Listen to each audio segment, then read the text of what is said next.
Welcome to Couchside Sports, hosted by Josh Brown and Kaiser DeCamp, the sports talk show that gives the power to the fans. Couchside Sports runs down all the top headlines in the sports world while having some fun along the way. Go to couchside.weebly.com for more sports headlines, stories, polls, and all of our previous shows. This is Couchside Sports. And now for your hosts, Josh Brown and Kaiser DeCamp. The train is riding down to the station.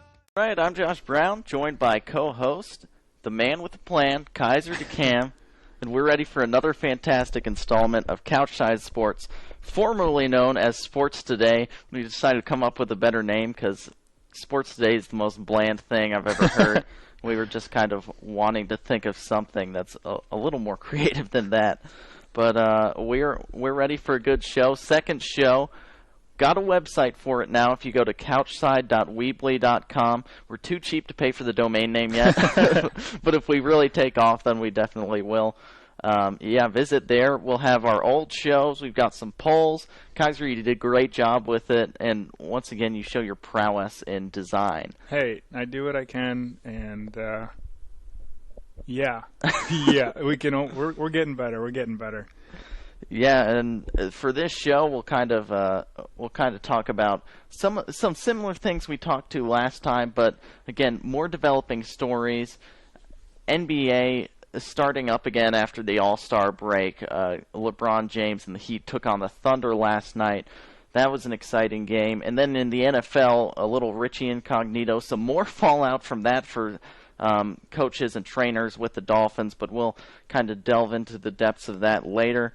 First of all, Kaiser, how are you today? You having a good day so far? I'm doing just dandy. Another productive day in the life of Kaiser DeCamp. On my way here, actually, this is the scariest drive to get here that I've ever had. First, I almost got ran off the road by a dude who decided, while I'm passing him in the right lane, he's in the left lane, he just slowly comes over into my lane, no turn signal at all, and almost runs me off the road. And I honked at him, and he sped away, so I couldn't catch up to him and try and run him off the road. But that happened, and then a cop car pulled out right in front of me and blared his lights on to chase after somebody. So I had a pretty exciting drive on the way over here. For it only being a 25-minute drive, that's yeah, it was pretty crazy. I'm just glad I made it here safe, and we can finally have another great sports show. First thing that we're going to jump into, the biggest story in the NFL in this offseason has been Richie Incognito and Jonathan Martin. And the two things that have happened since the last time we talked about them were the firing of two staff of the Miami Dolphins, one of them being the offensive line coach and then the head trainer with the Dolphins.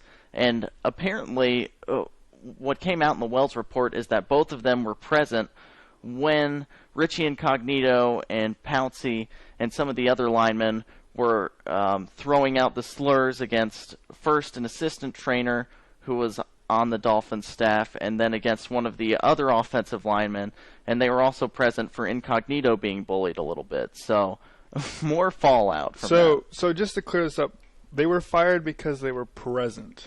They were present, and apparently the offensive line coach participated a little bit in some of the joking with one of the other offensive linemen. It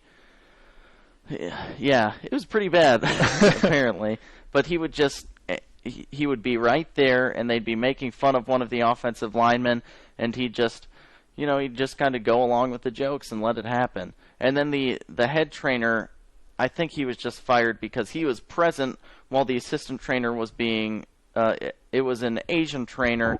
There were a lot of Asian slurs thrown his way. Head trainer didn't do anything to stop it. So they fired them, and just some more fallout from this bad situation. Well, see, I heard about the firings. I was just, concerned about, are they firing people because they were involved with it or because they were present and they didn't do their babysitting job? Because like I told you before the show, are they really, really accountable or, supposed to be held accountable for men that are 27 years old.